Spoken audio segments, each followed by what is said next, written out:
자, 우리가 붙잡을 언약의 말씀의 제목은 참된 해답을 찾는 사람들이라는 제목입니다. 저는 좀 이상하게 생각을 했어요. 물론 이제 맞는 부분도 있는데 뭔가 좀 나쁜 의도가 있는 것 같더라고요. 이게 무슨 말이냐면은 방송마다 교회는 항상 이상하게 방송을 해요. 마치 그냥 세금 몰래 떼어먹는 도둑놈들만 모인 곳으로, 아니면은 뭐 조폭도 울고 갈 정도로 패싸움하는 집단으로, 아니면 뭐 러브 호텔 같은 불륜의 장소로, 이렇게 이제 방송이 자꾸 교회를 보도를 합니다. 그런가 하면 또 반면에 절간이나 성당은요, 너무 사랑을 실천하는 아름다운 곳으로, 구제와 봉사가 넘쳐나는 곳으로, 그리고 굉장히 쉼이 있는 안식처처럼 이렇게 방송을 하고 있어요. 좀 이상하지 않습니까? 자, 서론입니다. 성경과 교회사를 보면은 오늘날처럼 교회가 많았던 때는 없었어요. 그런데 교회들이 지금 거의 공예 취급을 당하고 있어요. 막 사람들이 교회 이러면은요, 눈살을 찌푸려요. 그러면서 교회 이러면 아우 막 이래 손사래를 칩니다. 왜 그럴까요? 교회가 참된 해답을 주지 못해서 그래요. 다른 이유가 아닙니다. 사랑이 모자라서요? 그만하면 됐습니다. 봉사 선행이 모자라서요? 그만하면 됐어요. 참된 해답을 주지 못하는 교회는 교회사를 보니까요, 언제든지 공예 취급을 당했어요. 그렇다면 교회가 줘야 될 참된 해답이 뭡니까? 사도 바울이 교회가 줘야 될 참된 해답에 대해서 이렇게 말씀합니다. 빌립보서에 보니까요, 지금 우리 대한민국의 목사 인구가 15만 명이에요. 15만 명. 목사 인구보다 15배 많은 게 무당 점쟁이 역술인입니다. 150만 명이에요. 이 무슨 말이냐면은 지금 이 사람들이 전부 가짜 해답을 주고 있어요. 막 여러 가지 경제 문제, 건강 문제, 진로, 미래 문제 때문에 답을 찾아 헤매는 사람들한테 가짜 해답을 주고 있어요. 빌립보서에는 뭘 말씀하냐면은 이런 무속인을 능가할 수 있는 최고의 지식, 최고의 배경, 최고의 상급, 최고의 목표가 그리스도 안에 들어있지 않느냐. 이 교회가 줘야 될 참된 해답을 말하고 있습니다.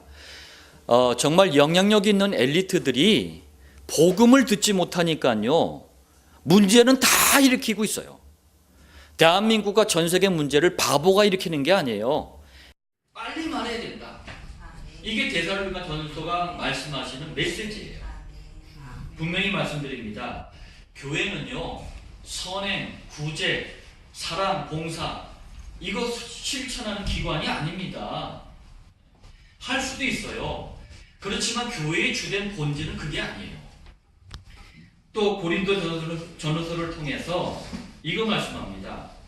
참된 해답을 교회가 말해주지 않으니까 사람들이 자꾸 우상을 따라가요. 우상이 지금 어느 정도나 심각하냐? 문화처럼 돼 있어요. 이 현장에는요, 반드시 재앙이 임합니다. 언제든지 그랬어요. 우상이 넘쳐날 때마다 재앙이 임했어요. 제가 대학을 다닐 때 대학에서 축제를 하는데 노제를 지내더라고요. 동아리에서 노제를 지냈는데 말 그대로 길거리에서 지내는 제사예요. 여기 누가 참석을 하느냐? CCC 단체라고 아시죠? 대학생 선교단체 CCC가 거기 참여를 하더라고요. 제가 그래서 얘기했어요. 이거 노제인데 이거 왜 참여하냐 했더니 문화라는 거예요. 문화. 무슨 말이에요? 우상이 뭔지 이해를 못하는 거예요. 교회가 우상이 뭔지를 얘기를 안 해주니까 우상의 심각성을 요만큼도 모르는 거예요. 그래서 데살로니가서에는 그거 얘기하는 거예요. 고린도 전후서에는 그거 얘기하는 거예요. 빨리 우상을 꺾을 수 있는 그리스도의 답을 얘기해라. 다시 한번 말씀드립니다. 교회는요, 영적인 아무 힘이 없는 경건한 인간, 거룩한 인간, 종교적인 인간을 양성하는 기관이 아닙니다. 우상이 뭔 줄 알고 우상과 맞서 싸울 수 있는 영적인 군사들을 만들어내는 곳이에요. 또 네 번째는 에베소서에 보니까 자, 우리가 사는 지역에도요, 사람들을 이 영적으로 알게 모르게 잡고 있는 흑암이 있어요. 흑암의 세력이 있습니다. 제가 어느 지역에도 목장을 갈 때는 그 지역을 한번 이게 탐색을 해봐요. 그러면은 그 지역을 대표적으로 잡고 있는 흑암이 있어요. 사람들이 거기에 알게 모르게 영향을 받고 있는데 이걸 전혀 볼 줄을 몰라요. 교회는 참된 해답이신 그리스도를 증거하는 전도를 통해서 이 흑암의 줄기를, 이 흑암의 역사를 꺾어야 돼요. 이게 교회가 해야 될 일입니다. 교회와 성도들이 세상을 향해서, 우리가 사는 지역을 향해서 이 해답을 말해주지 못하니까 사람들은요, 교회를 공회처럼 취급을 하는 거예요. 1999년에 IMF가 터졌어요. IMF가 딱 터지니까 사람들이 전부 다 교회 다니는 분들이 뭐라고 했냐면 회개해야 된대요. 거기까지는 좋았어요. 교회가 교회답지 못한 걸 회개해야 된대요. 물론 맞는 말이에요. 회개해야 돼요. 그리고 나서 벌인 일이 뭔지 아십니까? 제가 속한 교단 같은 경우는 교단이 전부 교회들마다 헌금 받아가지고 교회 예배당을 졌어요. 그게 회개래요. 예배당은 너무 많아가지고 널려있는데 그 예배당에서 무엇을 말해야 되는가? 이걸 회개하는 게 아니고 건물을 안 지어가지고 하나님이 우리 지금 벌 줬대. 건물 많기로 유명한 게 성당 아닙니까? 성당이 들어가는 곳마다 흑암이 퍼져나가요. 교회가 아무리 많아도 그 성당 하나 막을 수 없는 교회당이라면 하나님과 아무 상관없는 그냥 건물일 뿐이에요. 하나님은 임마누엘 교회와 7천 목장을 그리고 여러분들을 참된 대답을 말하라고 불렀습니다. 오늘 여러분들의 인생 속에서 가장 중요한 가치를 회복하는 축복이 있기를 바랍니다. 자, 본론 첫 번째입니다. 이 교회가요, 참된 대답을 주지 못하니까 사람들이 인생의 수많은 문제들을 해결하는 참된 해답을 찾아서 방황을 하고 있어요. 한번 보시길 바랍니다. 남들한테 말도 못해. 창피하니까. 그러면서 자꾸 시달려요. 그리고 이유를 몰라. 괜히 무기력해지는 거예요. 이런 분들이요, 현장에 너무 많아요. 근데 문제는 뭡니까? 답이 없어요. 제가 이제 복음 들고 서울 강남 지역에 또 연희동, 여의도 이런 동네 한번 가봤어요. 깜짝 놀랐습니다. 정말 너무 괜찮은 분들이요, 계속 시달려. 막 무기력해. 티를 못 내는 거예요. 그게 또 이제 막 비싼 돈을 내고 상담을 해. 뭐 대학병원 정신과에 가서 치료를 받아. 낫지를 않아요. 참된 해답이 없습니다. 자, 또 많은 분들이요, 참된 해답을 찾아 이번에는 영적으로 노력을 해봐요. 그러니까 영적인 부분을 잘 모르면서 영적인 노력을 하니까 이게 문제가 더 심각해지는 거예요. 영적인 노력이 뭐냐? 점치는 거예요. 여러분들 점치는 게 간단한 일이 아닙니다. 심각해져 버리는 거예요, 그게. 영적인 노력이에요, 그게. 점을 치고 구슬합니다. 희한하게 생긴 돌이나 나무에 빌어요. 그리고 미신, 제사, 고사, 우상, 여기에 묶여가지고 살아보기도 합니다.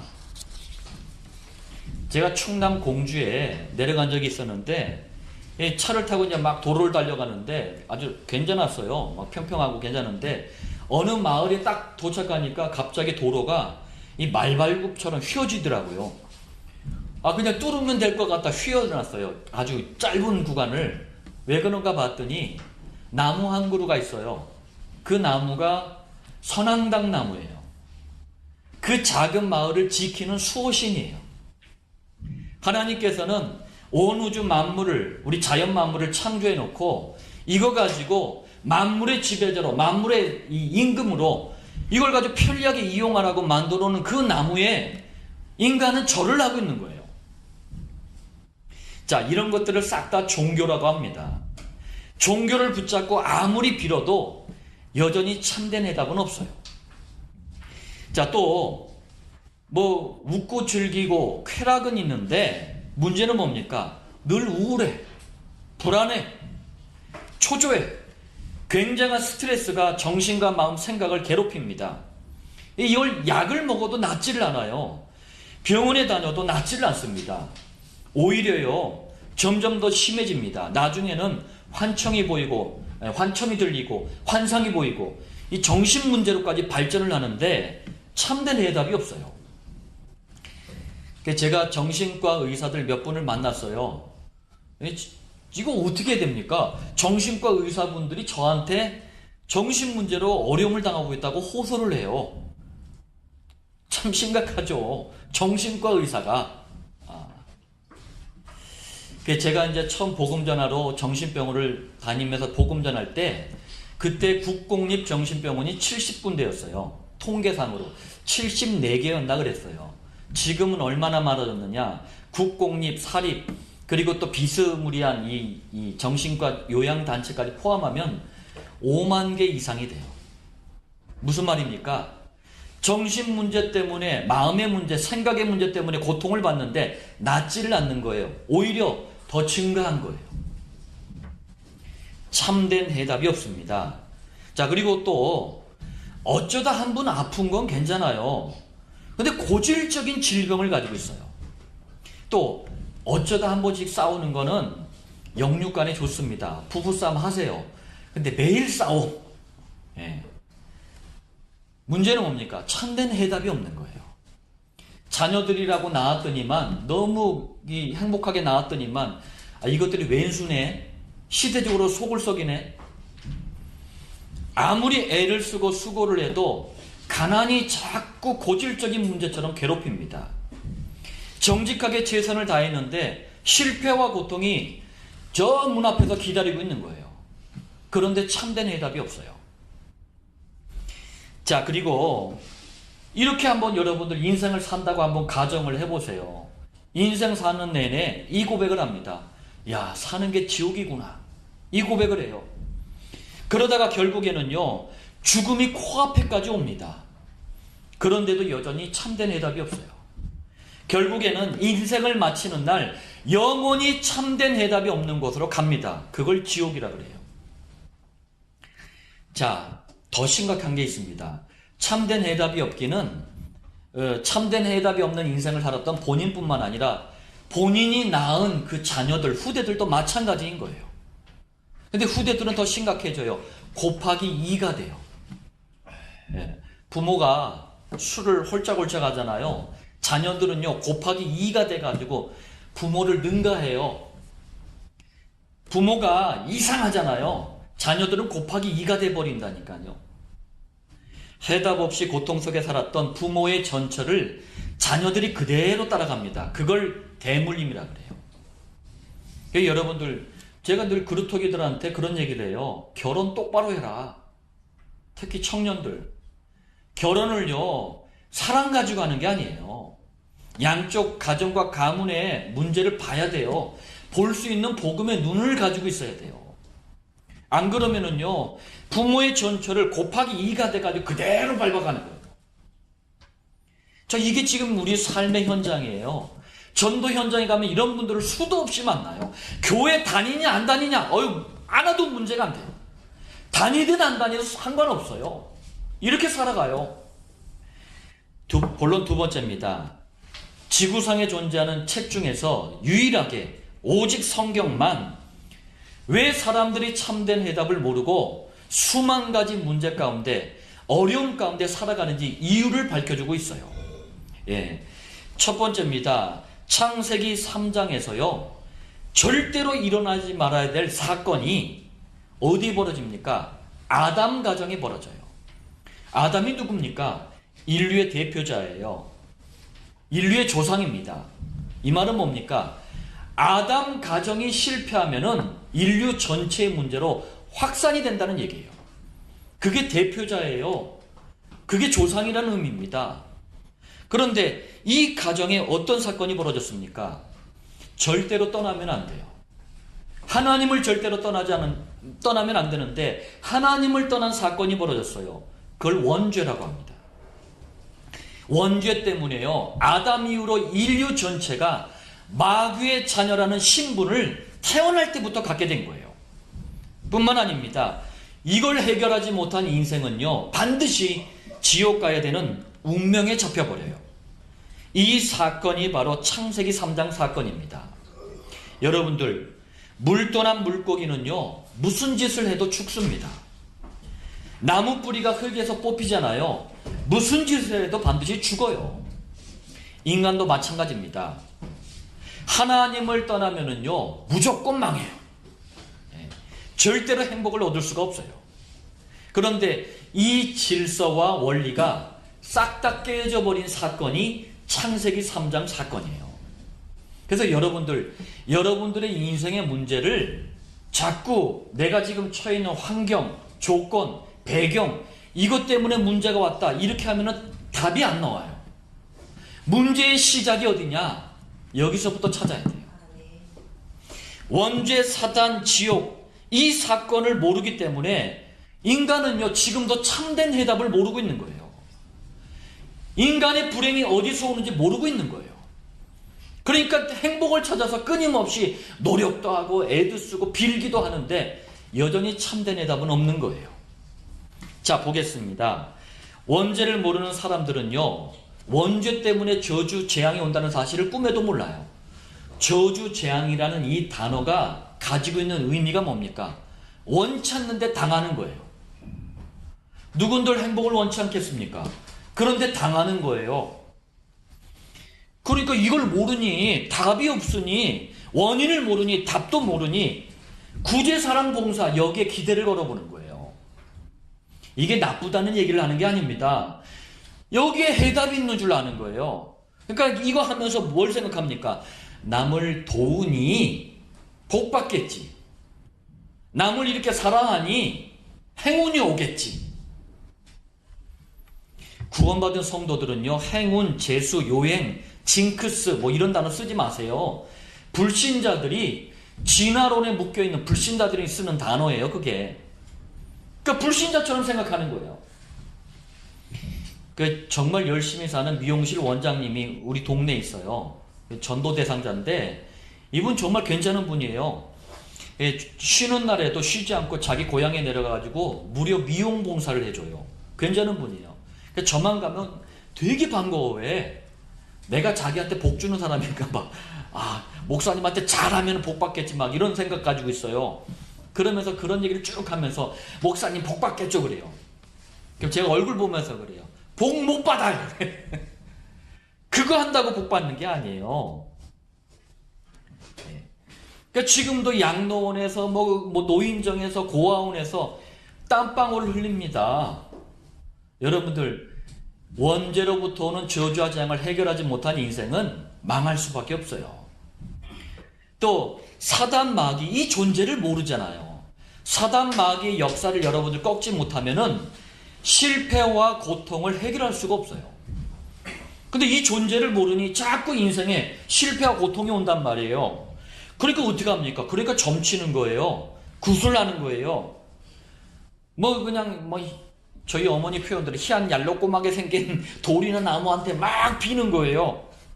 그러면서 끊임없이 구원자를 만들어낸 겁니다. 이걸 전부 종교라 그래요.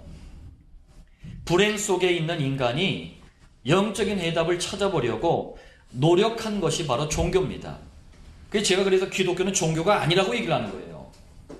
종교는요, 사단 마귀의 존재를 모르는 사람들이 참된 해답이라고 착각해서, 영적으로 착각해서 만든 게 종교예요. 자, 또 지옥의 실존을 모른단 말이에요.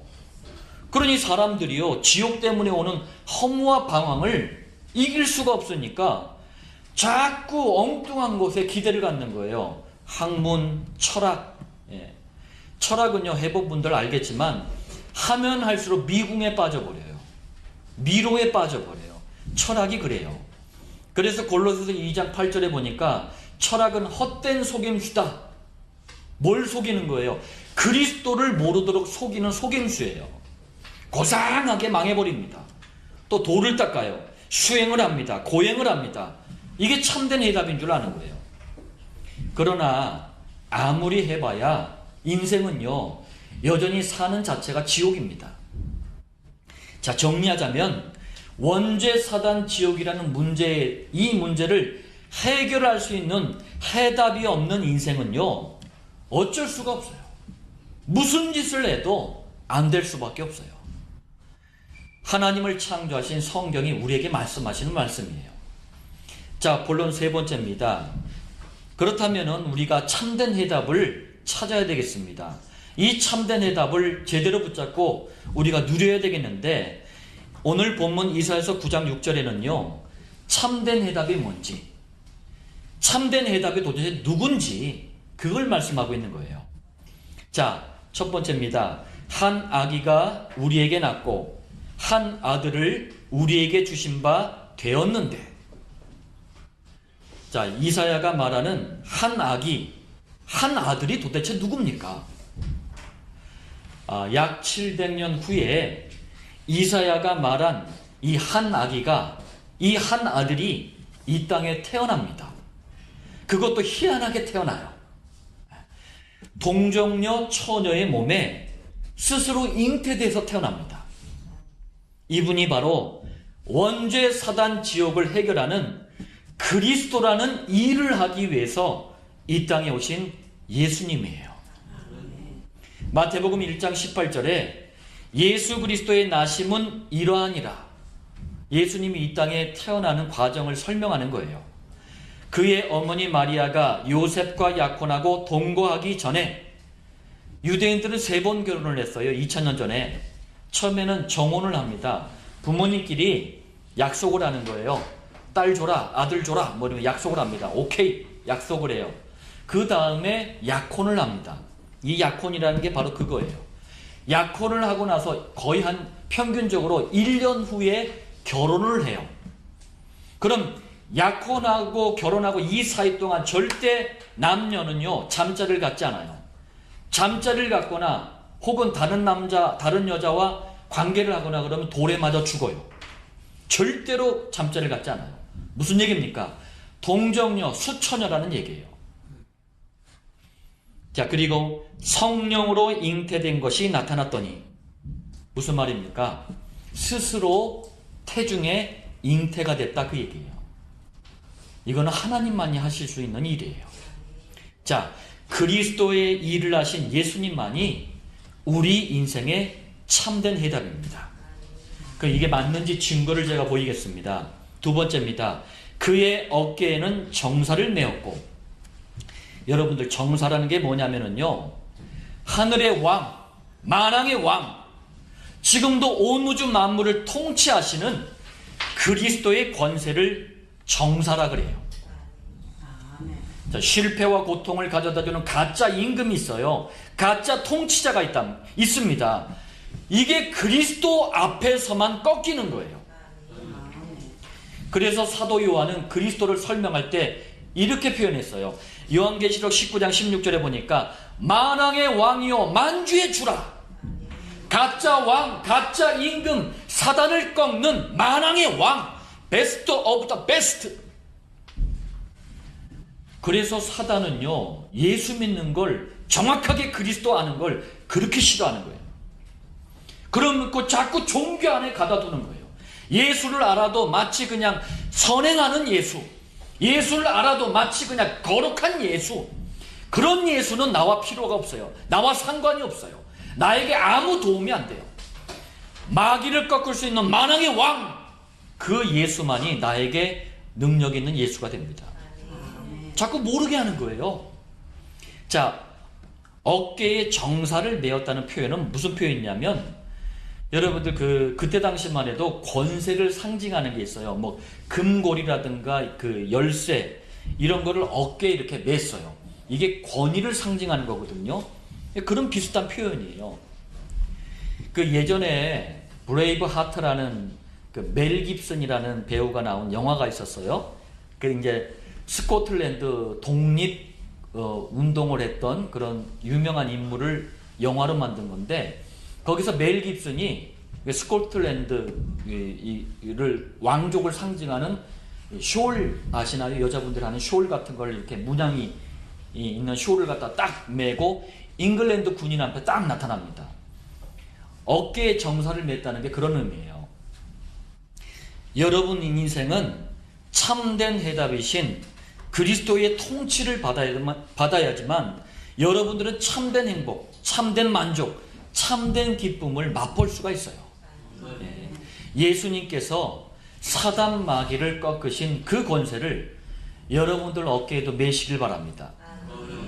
자, 세 번째입니다. 그의 이름은 기묘자라. 자, 이게 무슨 말입니까? 영어 성경에는 기묘자를 원더풀이라고 그랬어요. 원더풀. 원더풀. 이게 무슨 말이냐면 참된 해답이신 그리스도를 여러분들이 바르게 만날 때 놀랍다, 대단하다, 이 고백이 나온다는 말이에요. 여러분들 인생에 놀랍다, 대단하다, 아니 어찌 이런 일이, 이런 인생 되시길 바랍니다. 실제로 예수님이 죽어가고 있는 회당장 야이로의 딸을 살리셨어요. 그때 사람들이 했던 고백이 이 고백이었어요.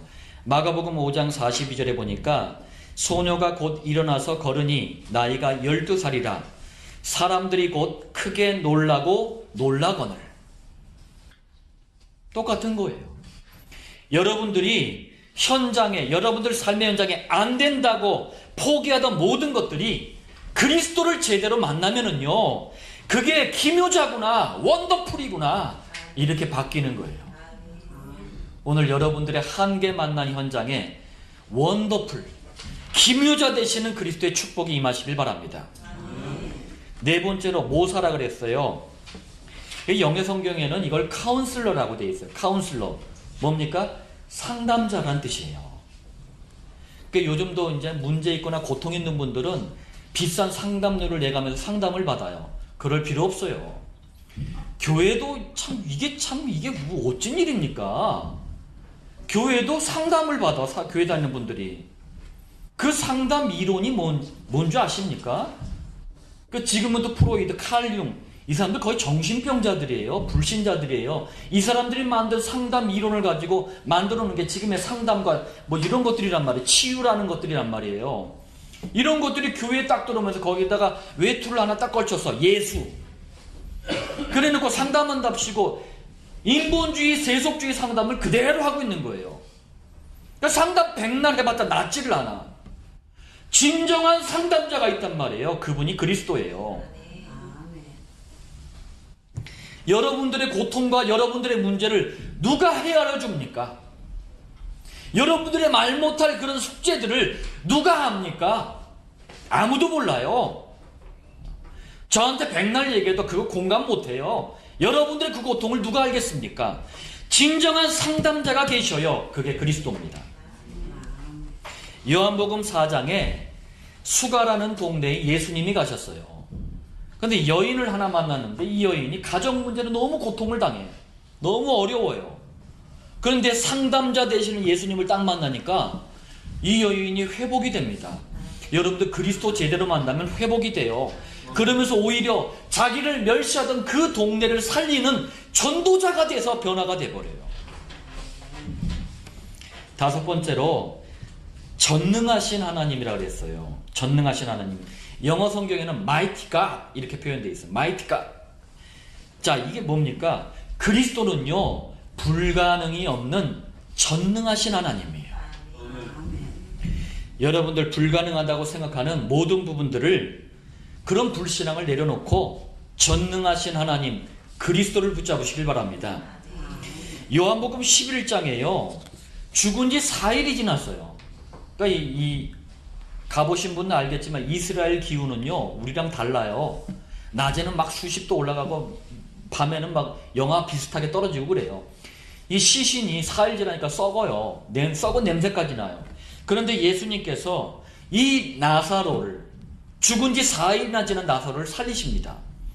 그때 예수님이 말씀하셔요. 요한복음 11장 25절에 나는 부활이요 생명이니 나를 믿는 자는 죽어도 살겠고. 누가 이런 일을 하겠습니까? 그리스도는 전능하신 하나님이에요. 여러분들 오늘 믿음을 회복하시길 바랍니다. 자, 여섯 번째로 영존하시는 아버지라. 영어 성경에는요, 이걸 everlasting Father 이렇게 돼 있어요. 그리스도는 창세 전부터 계셨어요. 지금도 그리스도를 믿는 여러분들 마음속에 함께 계십니다. 그리고 앞으로 만왕의 왕으로, 하늘의 왕으로 이 땅에 다시 오십니다. 그래서 그리스도는 영원하신 하나님이에요. everlasting Father, 영원하신 하나님이에요. 그래서 히브리서 13장 8절에 예수 그리스도는 어제나 오늘이나 영원토록 동일하시느니라. 세상도 변합니다. 만물도 변해요. 사람도 변합니다. 결혼할 때는 뭐 내가 네 손에 물 한 번 안 묻혀줄게 뭐 하면서 그냥 어두컴컴한 불빛 아래서 다짐을 하고 맹세하는데 그놈의 인간도 변하더라고요. 다 변합니다. 예. 그렇지만 그리스도는 영원해요. 그렇기 때문에 여러분들 그리스도의 축복을 받으면 여러분들 신앙과 인생에 변함없는 승리를 누리게 되는 거예요. 참, 제가 산업인들한테 늘 강조하는 게 그거예요. 그리스도 이 한 단어만 제대로 파고들어도 산업과 인생과 미래에 대한 모든 답을 발견해요. 성경에서 말씀하시는 경제 원리가 뭔지, 경제 축복을 누가 받았는지, 어떻게 그걸 유지하고 어떻게 확대하는지 그 답을 다 찾는다니까요. 그런데 그 그리스도를 몰라. 그러면서 불신자처럼 경쟁하려고 하냐? 안 되는 거예요. 불신자처럼 여러분들 살려면은 반 죽어납니다. 자, 7번째입니다. 평강의 왕이라. 자, 이게 영어 성경은 좀 이상하게 번역을 했어요.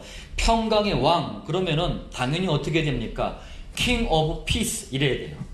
평강의 왕. 그런데 영어 성경에 어떻게 번역을 해놨느냐? Prince of Peace라고 해놨어요. 이게 잘못 번역한 게 아닙니다. 왜 그랬냐면은 의도가 있어요.